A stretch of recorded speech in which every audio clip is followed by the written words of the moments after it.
পর্ব ১৩, একাদশ শতক। সুবর্ণদ্বীপ, সুমাত্রা। রাজকুমার মৈত্রের রূপকথা। আয়ুষ্মান দীপঙ্কর, এ টিকা কি তোমার রচনা? ধর্মকীর্তির প্রশ্নের উত্তরে দীপঙ্কর বললেন, না আচার্য, বস্তুত আমরা যারা আজ ৬০ বর্ষব্যাপী এই সুবর্ণ বিহারে আপনার অন্তেবাসী হয়ে রয়েছি, আমাদের সম্মিলিত প্রয়াস এই টিকা। আমি কেবল যথাজ্ঞান যথামতি ব্যাখ্যা ও তাৎপর্য নির্ণয়ের কর্মটি সম্পাদন করেছি, আর তাও আমি করেছি আপনারই শিক্ষার আলোকে। অন্যরা কে কোন কার্য সমাধা করেছে? ভিক্ষু কমলরক্ষিত পদসমূহের অন্বয় ও শব্দার্থ নিরূপণ করেছেন। ভিক্ষু শান্তি প্রয়োজনীয় শাস্ত্রোক্তি নির্দেশ করেছেন। ভিক্ষু জ্ঞান ও শ্রীমিত্র ও ভিক্ষু রত্নকীর্তি এই টিকা আদ্যোপান্ত সংশোধন করেছেন। অন্তিমে সমস্ত রচনাটি আমরা আপনার চরণে আমাদিগের গুরুদক্ষিণা স্বরূপ নিবেদন করেছি। বেশ বেশ, বিদ্যা বিনয় দান করে, এ অবধারিত সত্য। তুমি যে টিকা রচনার একক কৃতিত্ব স্বয়ং গ্রহণ করলে না দীপঙ্কর, তাতে সেই আর্যবচনই প্রমাণিত হলো। কিন্তু আমি জানি টিকা রচনায় ব্যাখ্যা ও তাৎপর্য নির্ণয়ের কর্মই মুখ্য, অন্যান্য কর্ম গৌণ। পক্ষপাল পূর্বে তোমরা যখন টিকাটি আমায় দিয়েছিলে, আমি তখন একে গুরুত্ব দিইনি, কিন্তু পরে অবসর মতো টিকাটি পাঠ করতে প্রবৃত্ত হয়ে আমি বিস্মিত হয়েছি। টিকাটিতে কি কোনো ভ্রান্তি রয়েছে আচার্য? দীপঙ্করের কণ্ঠস্বরে ব্যাকুলতা প্রকাশ পেল। ধর্মকীর্তি বললেন, না না, টিকাটি সুন্দর ও প্রাঞ্জল, কিন্তু আমার বিস্ময় অন্য কারণে। আসলে আমার অভিসময় অলঙ্কার গ্রন্থটি বিপুল কলেবর ও জটিল। ভেবেছিলাম এত অল্পকাল মধ্যে কোনো অধ্যেতাই মহাযান মতে এতদূর বুৎপন্ন হতে পারে না যে আমার এ গুরুভার রচনার উপর ব্যাখ্যামূলক টিকা উপস্থিত করতে পারবে। বিষয় তো সেখানেই। বিষয়বস্তুর উপর এত অল্প সময়ে অর্জিত তোমার এমন স্বচ্ছন্দ অধিকার, ব্যাখ্যার এমন প্রমিত কৌশল ও যথার্থতা সত্যই বিমুগ্ধকারী। এমনই বিমুগ্ধ হয়েছিলাম সেই আরেক দিন, যখন শরবর্ষ পূর্বে তুমি নিঃসহায় অবস্থায় এই সুবর্ণ বিহারে মৎস্যকাশে আগমন করেছিলে। হ্যাঁ আচার্য, সমুদ্র ঝঞ্ঝায় অর্ণবপোত নিমজ্জিত হল। কোনো ক্রমে আমার প্রাণ রক্ষা হয়েছিল। কপর্দকশূন্য ছিন্ন বেশ অসহায় দশায় আপনার শিষ্যত্ব গ্রহণের জন্য এসেছিলাম, কিন্তু শ্রবণ করলাম পরিচয়পত্র ব্যতীত আপনি শিষ্য স্বীকার করেন না। এদিকে সমুদ্র ঝটিকায় আমার পূর্বাচার্য শিলরক্ষিত প্রদত্ত পরিচয় লিপিটি নষ্ট হয়ে গেছিল। যথার্থ সেদিন আমি তোমাকে জিজ্ঞাসা করেছিলাম, জম্মুদ্বীপাগত যুবক, তোমার সন্নিধি ভারতবর্ষের কোনো প্রখ্যাত আচার্য দত্ত পরিচয়লিপি আছে? তুমি ক্ষণকাল নীরব ছিলে, তারপর সতেজে বলেছিলে, আমাকে পরীক্ষা করুন আচার্য, আমার জ্ঞানই আমার পরিচয়। বিস্মিত হয়েছিলাম, ভেবেছিলাম এ তোমার অস্মিতা, এ তোমার ঔদ্ধত্য। কিন্তু পরীক্ষার্থে কৃত আমার অতি দুরূহ প্রশ্নের যে ত্বরিত সমাধান তুমি উপস্থিত করলে, তাতেই আমি বিস্ময়াবিষ্ট হয়ে পড়ি। তারপর প্রতিদিন পাঠদানকালে তোমার অনন্য মেধা ও প্রতিভার প্রমাণ পেয়েছি। বলো দীপঙ্কর, এমন অটল আত্মপ্রত্যয় তুমি অর্জন করেছ কি প্রকারে? অপরাধ মার্জনীয় আর্য, কিন্তু প্রকৃত প্রস্তাবে আমার এ প্রত্যয় নিজ মেধা ও দীন বিদ্যাবত্তার উপর স্থাপিত নয়, পরন্তু পূর্বে আমি যে সকল বিদ্যাগুরুর নিকট অধ্যেতারূপে ছিলাম, সেই অদিনপুণ্য শিলরক্ষিত নালন্দা বিহারের আচার্য বোধিভদ্র, অদন্তপুরী বিহারের আচার্য বিদ্যাকোকিল, নাগার্জুনপন্থী প্রজ্ঞাভদ্র কৃষ্ণবিহারের তান্ত্রিক আচার্য রাহুল গুপ্ত, অবধূত অদ্বয় বজ্র প্রভৃতি মহামহোপাধ্যায় দিগের বিদ্যাবত্তা ও অনুভূতির উপরই আমার এই প্রত্যয় প্রতিষ্ঠিত। আত্মপ্রত্যয়ী হবার মতো কোনো ভাবসম্পদ আমার নেই। আমার প্রত্যয় আমার মাতৃভূমিতে চর্চিত অনুভূতি ও প্রজ্ঞা পরম্পরার উপর। তৎব্যতিরেকে আমার প্রত্যয়, আমার আস্থা সেই সব অগণ্য সাধারণ মানুষের উপর যারা সুখে দুঃখে, হর্ষে বেদনায়, বিচিত্র অভিজ্ঞতায় আপূরিত আমার এই ক্ষুদ্র জীবন পন্থায় আলোক ও ছায়ার মতো আবির্ভূত ও তিরোভূত হয়ে আমাকে অগ্রগমন করতে শিখিয়েছে। ধর্মকীর্তি অতি প্রসন্ন হয়ে বললেন, আহা, তুমি যে লোকসাধারণকে তোমার বিদ্যাগুরুগণের সমান উচ্চতায় শিক্ষকের আসনে বসালে দীপঙ্কর, এ আমারও মনের কথা, কিন্তু এতদ বিষয়ে তোমার অনুভূতি আমি আরও শ্রবণ করতে ইচ্ছা করি। বলো দীপঙ্কর, সাধারণ শ্রেণীর মানুষকে তুমি কিরূপে দর্শন করে এসেছ? এতদ বিষয়ে আপনাকে আমি আর কি বলি আচার্য, আপনি স্বয়ং লোকসাধারণের সঙ্গে একাত্মতার পরাকাষ্ঠা। আজ এই শ্রীবিজয় রাজ্যে সাধারণ মানুষের লৌকিক ও লোকোত্তর সমৃদ্ধি, জ্ঞানালোক প্রাপ্তি এবং জীবনযাত্রার মানোন্নয়ন সম্ভব হতো না যদি আপনি শৈলেন্দ্রবংশীয় রাজপুত্র হয়েও সকল রাজকীয় সুখভোগ পরিত্যাগ করত আত্মদিৎসু না হতেন। তথাপি আপনার প্রশ্নের যথাসাধ্য উত্তর দেবার প্রয়াস করছি। আমার এই সামান্য জীবনে আমি দেখেছি, শিক্ষা কেবল সাধ্যাপক গ্রন্থ হতেই আসে না, প্রত্যুত জীবনে শিক্ষা দেয়। শাস্ত্র ও আচার্য গৌণ শিক্ষক, জীবন বিথিকাই প্রকৃত শিক্ষিকা। আর সেই জীবনের অঙ্গীভূত সাধারণ মানবগণ যারা কৃষিক্ষেত্রে আপ্রভাত নিশান্ত শ্রমসাধ্য কর্মেরত, যারা নদীস্রোতে ভাসমান ধীবর নৌজীবী, যারা রাজগৃহে প্রতিহারী পরিচারক, দৌবারিক, ভৃত্য, ছত্রধর, যারা নগরের পথে পথে মলাকর্ষী প্রক্ষালক, নদীঘাটে যারা রজক, পাকশালায় যারা সুদ ও পাচক, সেই সব অগণিত হতদরিদ্র মনুষ্য সন্তান প্রতি মুহূর্তে উচ্চ শ্রেণীদের দ্বারা প্রপীড়িত, তাড়িত, অপমানিত।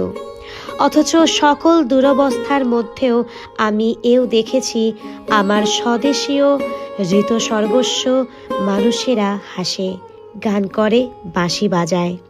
কি বৈদিক কি বৌদ্ধ, যে কোনো যুগেই পরপীড়ক রাজশক্তি তাদের সেই দারিদ্র বিজয়ী দুঃখজয়ী জীবনী শক্তি শোষণ করে নিতে চায়, কিন্তু তাদের সেই দুর্বার প্রাণশক্তিকে নিভিয়ে দিতে পৃথিবীর তাবৎ নৃপতি অসমর্থ। আর লোকসাধারণের ওই দরিদ্র বিজয়ী অজেয় প্রাণবেগী আমার অনুপ্রেরণা। ধর্মকীর্তি প্রশ্ন করলেন, কিন্তু কিভাবে লোকসাধারণ এমন সর্ববিজয়ী আনন্দের শিক্ষা পেয়েছে বলে তোমার মনে হয়?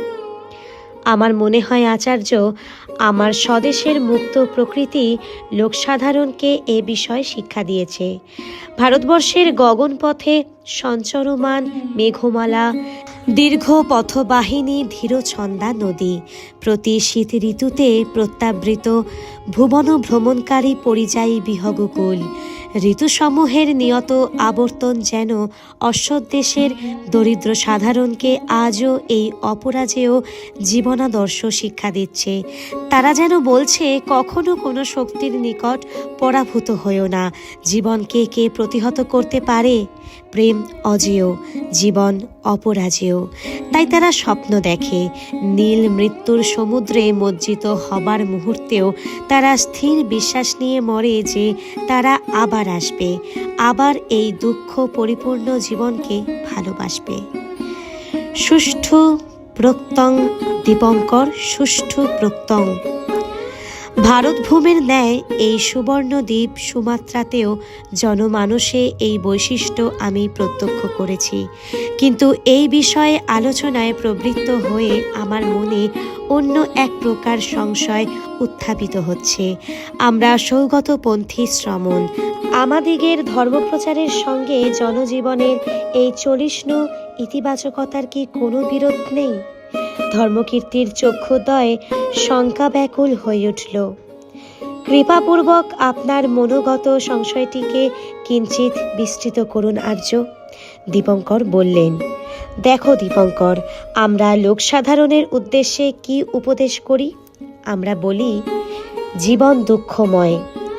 প্রপীড়িত জনতা তাদের আঘাতে সংঘাতে প্রপূর্ণ জীবনযাত্রার সঙ্গে আমাদের দ্বারা প্রচারিত দুঃখ সত্যের সাযুজ্য খুঁজে পায় সত্য। কিন্তু তারা তো আনন্দময় জীবনেরই স্বপ্ন দেখে, সেই স্বপ্নকে বাস্তবায়িত করার জন্য সংগ্রাম করে, অথচ আনন্দময় জীবনের কোনো ধারণা আমাদিগের দর্শনে নেই। হ্যাঁ, মানছি, আমরা সৌগতপন্থীরা এই দুঃখময় জীবন অতিক্রম করত নির্বাণং পরমং সুখম এর পন্থা প্রদর্শন করি। কিন্তু জন্ম মৃত্যু অতিক্রমী সেই নির্বাণ সুখ কে চায় বলো? সাধারণ মানুষ নির্বাণ চায় না, তারা চায় দুঃখ অতিক্রমী আনন্দময় জীবন যাপনের কৌশল। তুমি বলবে, দুঃখহীন আনন্দময় জীবন বাস্তবে অসম্ভব, কিন্তু সে তো তোমার আমার চিন্তা। সেই চিন্তা যত বাস্তব, যত সুচারু দার্শনিক ভিক্ষার উপরেই প্রতিষ্ঠিত হোক না কেন, জনমানুষের সম্মিলিত আকাঙ্ক্ষার তা পরিপন্থী। যদি বলো অধিকাংশ মানুষ অজ্ঞান তিমিরে আচ্ছন্ন, তাহলে আমি বলবো, নিদ্রিত শিশুকে কঠোর হস্তে জাগ্রত করা কি করুণার পরিচায়ক?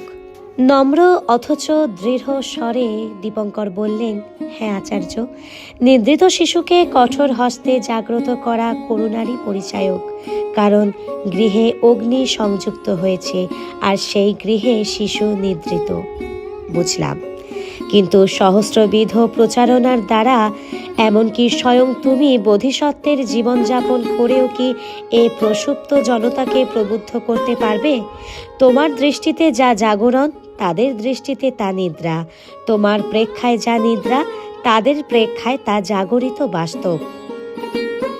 দেখো, এ ধরিত্রীতে বহু কল্পব্যাপী শত শত বুদ্ধের আবির্ভাব ঘটেছে। এতৎসত্ত্বেও জনমানুষ অদ্যাপি জীবনের প্রতি এই চলিষ্ণু ইতিবাচকতার দর্শনে বিশ্বাসী। জীবন যে অন্তিমেও দুঃখময়, এ সত্য বুদ্ধ প্রচারিত হলেও তারা তা সর্বদা মানে না। নির্বাণ তারা চায় না, বাঁচতেই তারা চায়। তারা নির্বাণ প্রেমী নয়, তারা জিজিবিষু। আবার দেখো, তাদের এই চলমানতার দর্শনও কিন্তু মোটেই নিকৃষ্ট নয়, উপেক্ষণীয় নয়। যদিও কি বৈদিক কি শ্রামণী কোনো রূপ শাস্ত্রেই তাদের জীবন দর্শনের সমর্থন পাবে না, কিন্তু সমর্থন না পেলেও এই চলিষ্ণুতার দর্শন কেমন স্বয়ংভর এবং সর্বগ্রাসী দেখো। আস্তিক নাস্তিক লোকায়ত উপাসনা কেন্দ্রিক সকল প্রকার চিন্তাকেই জনমানুষের এই চলিষ্ণু প্রবণতা কেমন নিজ অঙ্গে আত্মস্থ করেছে। সকল ধর্মচেতনাকেই তারা সমাজ জীবনে স্থান দিয়েছে। আমি তাই ভাবি, বস্তুত আমাদিগের ধর্মদেশনা কি লোকসাধারণের উপকার করে, অথবা আমরাই লোকসাধারণের দ্বারা উপকৃত হই? আমার দৃষ্টিতে এ এক অত্যাশ্চর্য ব্যাসকূট। এ বিষয়ে তোমার মীমাংসা কি দীপঙ্কর? আচার্য ধর্মকীর্তির ওষ্ঠাধরে রহস্যময় স্মিত হাস্যরেখা ফুটে উঠল। আচার্যের চিন্তাকে অনুসরণ করতে গিয়ে দীপঙ্করও না হেসে পারলেন না। যেন দুই মেধাবান সমর্থ প্রতিভা মানব জীবনের এই কূট প্রশ্নের অপার রহস্যময় গুহার সম্মুখে বিস্ময় বিমুগ্ধ চিত্তে দুর্মত ভুবন বিজয়ী তেজস্বান অশ্বের ন্যায় অপেক্ষা করছেন। দীপঙ্কর যুবক আচার্য ধর্মকীর্তি প্রৌঢ় হয়েছেন, তা সত্ত্বেও ধর্মকীর্তিকে তরুণ বয়স্ক মনে হয়।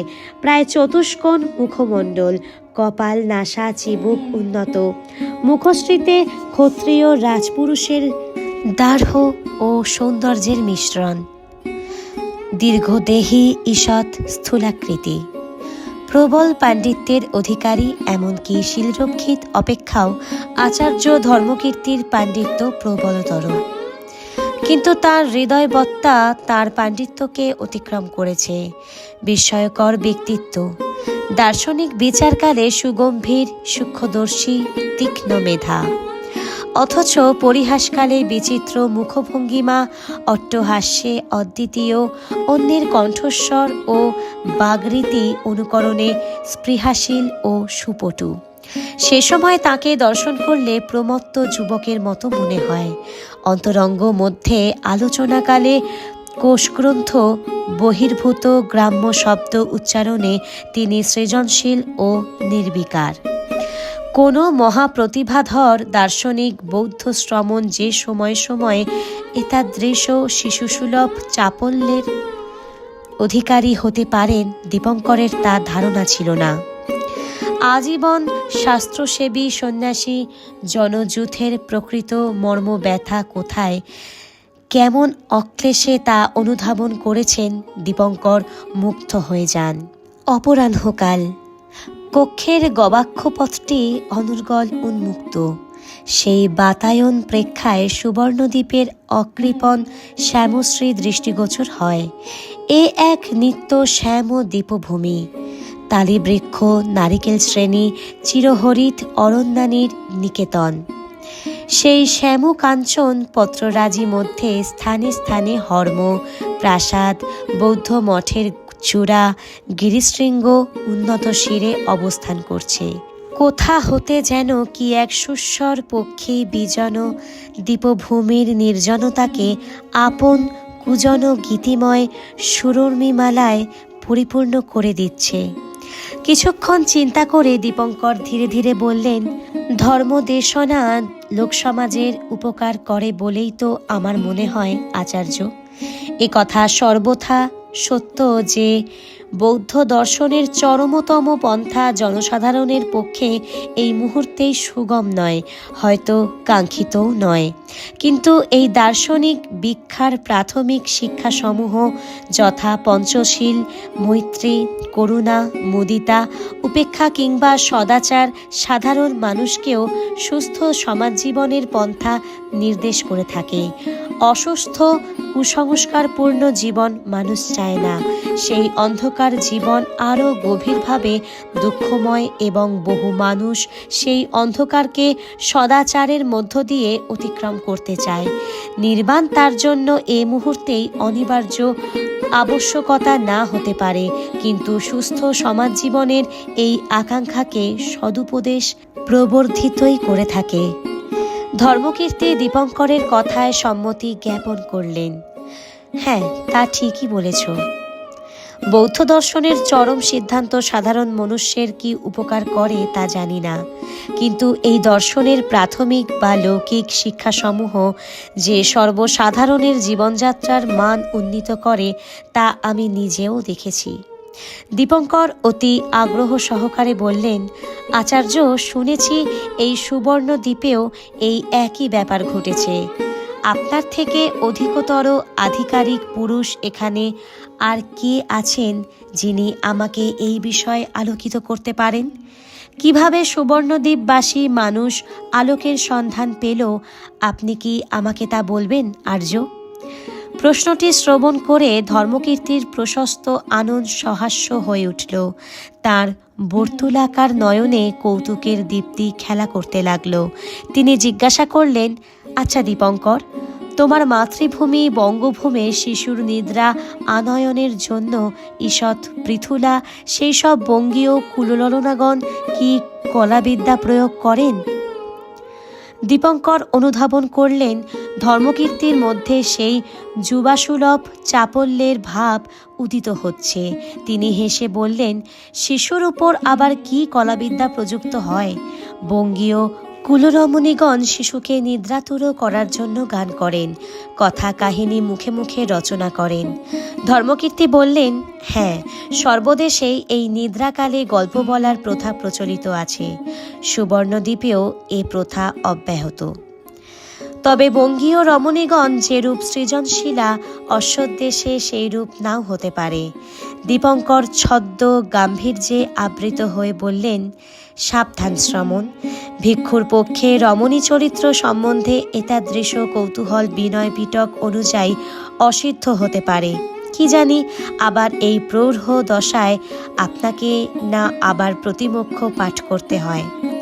ধর্মকীর্তি তার শিষ্যদের সঙ্গে এতদূর অন্তরঙ্গ ছিলেন যে শিষ্যরাও ক্বচিৎ কখনো আচার্যের সন্নিধি রসালাপ করতে কুণ্ঠাবোধ করতেন না। দীপঙ্করের কৌতুকে কিঞ্চিন্মাত্র বিচলিত না হয়ে ধর্মকীর্তি হস্তপদ প্রসারিত ও চক্ষু ঘূর্ণিত করে গ্রাম্য মহিলাদের কণ্ঠস্বর অনুকরণ করে রূপকথা বলতে আরম্ভ করলেন। এক দেশে ছিল এক রাজা। রাজার দুই রানী, সুখরানী, দুঃখরানী। সুখরানীর পুত্র ছিল অত্যাচারী, নাম তার চৈত্র। প্রজা সাধারণ চৈত্রের প্রতি প্রীত ছিল না। আর দুঃখরানীর পুত্র কোমল হৃদয়, নাম তার মৈত্র। প্রজাগণ তাকে বড় ভালোবাসত। রাজা কিন্তু দুঃখরানী আর তার পুত্র মৈত্রকে তেমন যত্ন করতেন না। দীপঙ্করও বালকের ন্যায় বিস্ফোরিত চোখে প্রশ্ন করলেন, তারপর খটাঙ্গ হতে গাত্রোত্থান করে ধর্মকীর্তি সকরুণ ভঙ্গিমায় কক্ষ মধ্যে ধীর পদে অগ্রসর হয়ে নিতান্ত ক্ষীণস্বরে বলতে লাগলেন, তা রাজপুত্র মৈত্র আর করেন কি? একদা তিনি মনোদুঃখে ব্যথিত হয়ে বনপথে পরিভ্রমণ করেছিলেন। এমন সময়ে এক বটমূলে তিনি একটি ধাতু মূর্তি লাভ করেন। মূর্তিটি সাল্লাদে স্বগৃহে এনে পূজা করতে থাকেন। দীপঙ্কর সাগ্রহে গল্প শ্রবণের অভিনয় করে প্রশ্ন করলেন, মূর্তিটি কোন দেবতার ছিল মা? তো ধর্মকীর্তি সানুনাসিক স্বরে উত্তর দিলেন, বৎস, সে মূর্তি যে কোন দেবতার তাই তো জানা ছিল না। কনিষ্ঠ রাজপুত্র মৈত্রের দেখা দেখি প্রজাগণও সেই মূর্তির পদমূলে প্রতিদিন পূজা নিবেদন করতে লাগল। সে দেশে প্রায়শই দুর্ভিক্ষ লেগে থাকত। এদিকে আবার নৃপতির করবৃদ্ধি ও জ্যেষ্ঠ রাজপুত্রের অত্যাচার। কি জানি কোন অব্যাখ্যাত কারণে কনিষ্ঠ রাজপুত্র মৈত্র ও তদনুসারী প্রজাগণ সেই মূর্তি পূজা করার 1 বৎসরের মধ্যে দেশে বার্ষিক শস্যোৎপাদন প্রচুর পরিমাণে হয়। ফলত সরল বিশ্বাসী প্রজাগণের চিত্তে সেই দেবমূর্তির প্রতি বিশ্বাস প্রগাঢ়তর হয়ে ওঠে। একদা সেই দ্বীপদেশে এক শ্রমণের আবির্ভাব ঘটে। তিনি মূর্তিটি দর্শন করে শ্রদ্ধাপূরিত চিত্তে বলে ওঠেন, ইনি বুদ্ধ তথাগত। দীপঙ্কর এবার পরিহাস পরিত্যাগ করে গম্ভীর হয়ে গেলেন। তারপর বললেন, এ তো রূপকথা নয় আচার্য, এ তো আপনার আত্মজীবনী। ধর্মকীর্তি পরিহাস ভাব অনুমাত্র ক্ষুণ্ণ না করে বলতে লাগলেন, অহো, শ্রবণ করো বৎস, সাবধানে এ উপকথা শ্রবণ করো। কথনকালে বাধা দিও না, তাতে রসহানি ঘটবে যে। যাই হোক, বৃদ্ধ কৃপায় এবং প্রজাদিগের সহৃদয়তায় সে দেশের রাজা তো তাঁর কনিষ্ঠ পুত্র মৈত্রের প্রতি সদয় হলেন। এদিকে হয়েছে কি, জ্যেষ্ঠ পুত্র চৈত্রের জীবনে এমন একটি কলঙ্কিত ঘটনা রটিত হল যে রাজা চৈত্রকে রাজ্য হতে নির্বাসন দিতে বাধ্য হলেন। বালকদিগের সেসব কলঙ্ক কথা শ্রবণ না করাই উচিত। দীপঙ্কর ছদ্ম অভিমানে অধর স্ফীতস্ফুরিত করে বললেন, আমি কি বালক? ধর্মকীর্তি বললেন, আপাতত তুমি আমার স্তনন্ধয় শিশুপুত্র এবং আমি তোমার সুস্তনী জননী। রাজপুত্র মৈত্রের রূপকথা শ্রবণ করো। কে বলবে ইনি সেই ধর্মকীর্তি, সেই অপ্রতিম দার্শনিক, গম্ভীর শ্রমণ? এক লহমায় তিনি যেন পরিহাসপ্রিয় যুবকে পরিণত হয়েছেন। ধর্মকীর্তি বলতে লাগলেন, যাই হোক, এই রূপে তো বহু বর্ষ অতিক্রান্ত হল। রাজপুত্র মৈত্র অষ্টাদশ বয়ক্রমে উপনীত হলেন। সেই দ্বীপদেশে সুবর্ণ ও অন্যান্য খনিজ সম্পদ ছিল। সম্পদের আকর্ষণে বিদেশীয় বণিকগণ সেখানে আগমন করতেন। যদিও প্রাকৃতিক উপায়ে প্রাপ্ত এসব সম্পদের মূল্যমান সম্পর্কে সেই দেশের অধিবাসীদিগের কোনো ধারণা ছিল না, কারণ জন্মাবধি তারা সেসব রত্নকে লোষ্ট্র প্রস্তর জ্ঞান করে আসছে। সে যাই হোক, বিদেশীয় বণিকদিগের নিকট রাজপুত্র মৈত্র এক পরমা সুন্দরী রাজকন্যার সংবাদ প্রাপ্ত হন। দীপঙ্কর প্রশ্ন করলেন, রাজকন্যা? ধর্মকীর্তি সরবে ছদ্ম রোষে উত্তর দিলেন, হ্যাঁ, রাজকন্যা। রাজকন্যার কথায় অত উত্তেজিত হবার কিছু নাই, প্রব্রজিত ভিক্ষু। সেই অপূর্ব সুন্দরী রাজকন্যা সপ্ত সমুদ্র 10 দিগন্ত পারে জম্মুদ্বীপ বা ভারতবর্ষে থাকেন। নাম তার মহাকরুণা। কিন্তু তাকে লাভ করতে হলে প্রবল শ্রমসাধ্য সমুদ্রযাত্রা আবশ্যক। দীপঙ্কর ব্যথিত স্বরে জিজ্ঞাসা করলেন, মৈত্রেরও কি জাহাজডুবি হয়েছিল আর্য? ধর্মকীর্তি বললেন, না, সে দুর্ভাগ্য মৈত্রের হয়নি। দীর্ঘ সমুদ্রযাত্রার পর জম্মুদ্বীপে উপনীত হয়ে বহুতর অনুসন্ধান করে মৈত্র জানতে পারলেন বোধগয়া নামক এক স্থানে সেই রাজকন্যা বজ্রাসন বিহারে বন্দিনী হয়ে আছেন। এ সেই স্থান যেখানে সহস্র বর্ষেরও পূর্বে আরেক রাজপুত্র এক বটমূলে আসীন হয়ে ধ্যানবলে মহাকরুণা নাম্নী রাজকন্যাটিকে লাভ করেছিলেন। 10 দিগন্ত অতিক্রম করে রাজপুত্র মৈত্রেয় সেই কন্যা লাভার্থেই বজ্রাসন বিহারে উপস্থিত। কিন্তু সম্মুখে অগ্রসর হয়ে দেখলেন বজ্রাসন বিহার একদল ভয়ালো দর্শন রাক্ষস পাহারা দিচ্ছে। রাক্ষস? আপনার কাহিনীতে রাক্ষস এলো কোথা থেকে? কোথা হতে আবার? রাক্ষস ব্যতিরেকে উপকথা হয় নাকি? সেই রাক্ষসকুল সিংহল দেশাগত। নিজ দিগকে তারা শ্রাবক অভিধায় অভিহিত করত। এবার বুঝলাম, অর্থাৎ আপনার উপকথার সেই রাক্ষসকুল বস্তুত সিংহল দেশীয় থেরবাদী শ্রমণ, যারা অর্হত্ব বা নিজ মুক্তিকেই চরমাদর্শ রূপে স্বীকার করেন। নিজ মুক্তির জন্য লালায়িত হওয়া মহাযান মতে দূষণীয় ও স্বার্থপর, তাই তাদের রাক্ষস বলছেন। সে যাই হোক বাপু, কাহিনী শ্রবণ করো। রাজপুত্র মৈত্র তো রাজকন্যা মহাকরুণার সন্ধানে অস্থির। এদিকে রাক্ষসবৃন্দের উপদ্রবে প্রাসাদে প্রবেশের উপায় পর্যন্ত নাই। এমন সময় এক মহাপ্রাজ্ঞ মহাকৌশলী জাদুকর সে স্থলে উপস্থিত ছিলেন। নাম তার মহা শ্রীরত্ন। অপূর্ব অলৌকিক তার শক্তি। সেই জাদুকর রাজপুত্র মৈত্রকে বললেন তিনি একমাত্র রাজকন্যা মহাকরুণার নিকট যাবার মন্ত্র জানেন। সপ্তাহকাল মৈত্র সেই জাদুকর শ্রীরত্নের আন্তরিক সেবা করলেন। কিন্তু তারপরেই এই পর্যন্ত বলেই ধর্মকীর্তি স্বহস্তে পক্ষী উড়ে যাবার মুদ্রা রচনা করলেন। দীপঙ্কর উদ্গ্রীব হয়ে প্রশ্ন করলেন, আপনার আচার্য মহা শ্রীরত্ন কোথায় গেলেন আর্য? ধর্মকীর্তি বললেন, অদৃশ্য হয়ে গেলেন। তদনন্তর রাজপুত্র মৈত্র তো সমস্ত জম্মুদ্বীপে ব্যাকুল হৃদয়ে সেই জাদুকরের অনুসন্ধান করতে লাগলেন। কপিলাবস্তুর লুম্বিনী উদ্যানে, নৈরঞ্জনা নদী তীরে, বারাণসীর মৃগদাবে সর্বত্র অন্বেষণ করেও সেই ঐন্দ্রজালিকের সন্ধান পেলেন না। সপ্তবর্ষব্যাপী মৈত্র ভারতবর্ষে কত গুরুর সঙ্গ করলেন, কত মহাত্মাকে অনুসরণ করলেন। বিনয় পিটক, অভিধর্ম পিটক, সূত্র ও নিকায় সমূহ, মাধ্যমকারিকা, বিভাষা, বিংশিকা, ত্রিংশিকা, বোধিচর্যাবতার অর্থাৎ শ্রাবকযান ও মহাযান মতের গ্রন্থ সমুদায় পাঠ করলেন। কিন্তু সেই ঐন্দ্রজালিকেরও সন্ধান পেলেন না, মহাকরুণারও সাক্ষাৎ হল না। আহা, জাদুকরের সঙ্গে মৈত্রের বুঝি আর কোনোদিন দেখা হয়নি? হয়েছিল সপ্তবর্ষ অন্তে। মৈত্র তখন নালন্দা বিহারের আচার্য।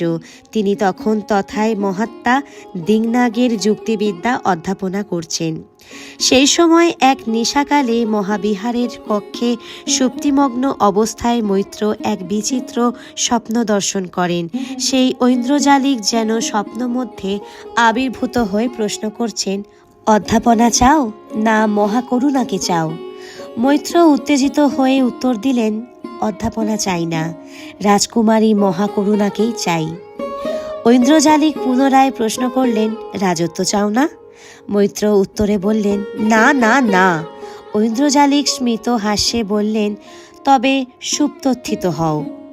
মৈত্র নিদ্রাভঙ্গে উত্থিত হয়ে দেখলেন সেই ঐন্দ্রজালিক শ্রীরত্ন শয্যার শিয়রে স্মিত মুখে বসে আছেন এবং তারই অপর পার্শ্বে রাজকন্যা মহাকরুণা অপূর্ব কান্তি নিয়ে বিরাজ করছেন। দীপঙ্কর সুগম্ভীর স্বরে বললেন, কাহিনীর এই অংশে অনুভূতি লাভের রহস্যময় অভিজ্ঞতাটি কিন্তু সুকৌশলে গোপন করে গেলেন আচার্য। যাই হোক, এরপর কি হলো? ধর্মকীর্তি এতক্ষণে পরিহাস পরিত্যাগ করে গম্ভীর ভাব ধারণ করে বললেন, কি আর হবে, গুরুকৃপা সর্ববিজয়ী। ভারতবর্ষ হতে অতঃপর আমি স্বভূমি এই সুবর্ণদ্বীপে প্রত্যাবর্তন করলাম। এখানে রাজানুগ্রহে বৌদ্ধ মত প্রচারিত ও বৌদ্ধ বিহার স্থাপিত হতে লাগল। ভারতবর্ষের সঙ্গে সুবর্ণদ্বীপের সংযোগ সাধিত হল। উত্তম, কিন্তু সেই যোগাযোগের ফল কি হলো? ফল হলো এই যে বাণিজ্য ব্যাপারে বৈদেশিক সম্বন্ধে সুবর্ণদ্বীপ উত্তরোত্তর উন্নতি সাধন করতে লাগলো। পূর্ব এ দেশে বহু কুসংস্কার ও অনাচার প্রবর্তিত ছিল। বৌদ্ধ চেতনার বিস্তৃতির সঙ্গে সঙ্গে ওই সব অনাচার নিরাকৃত হলো। কি জানো দীপঙ্কর, অপেক্ষাকৃত অনগ্রসর দেশসমূহ উন্নত দেশের সঙ্গে বৈদেশিক সম্বন্ধে আবদ্ধ হলে প্রাথমিকভাবে অনগ্রসর দেশের মঙ্গলই সাধিত হয়। আমার ভারত গমনের দ্বারা এই উদ্দেশ্যই সংসাধিত হয়েছে। কিন্তু আপনি তো শ্রাবণ্য গ্রহণ করলেন, তাহলে কি? আমি শ্রাবণ্য গ্রহণ করলেও শৈলেন্দ্র বংশীয়দিগের ভিতর স্বদেশাহিতৈষিতার বিকাশ হয়েছে।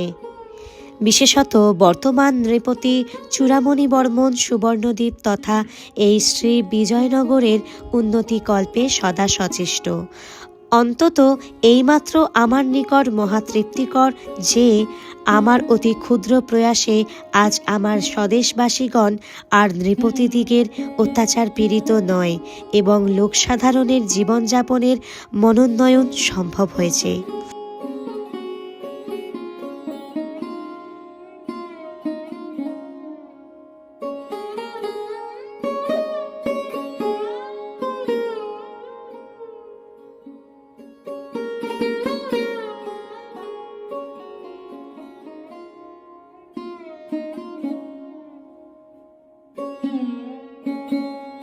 এতক্ষণ শুনলেন নাস্তিক পণ্ডিতের ভিটার পর্ব 13। ভিডিওটি ভালো লেগে থাকলে অবশ্যই একটা লাইক দিয়ে শেয়ার করতে ভুলবেন না। এছাড়াও যদি এখনও অবধি সহজ পাঠে সাবস্ক্রাইব না করে থাকেন তাহলে সাবস্ক্রাইব করে বেল নোটিফিকেশনটি প্রেস করে রাখুন, যাতে ভবিষ্যতে চ্যানেলে নতুন গল্প আপলোড হওয়া মাত্রই তার নোটিফিকেশন আপনাদের ডিভাইসে পৌঁছে যায়। পরবর্তী অধ্যায় নিয়ে খুব শীঘ্রই ফিরে আসছি। ততক্ষণ সকলেই সুস্থ থাকুন, সঙ্গে থাকুন আর অবশ্যই শুনতে থাকুন।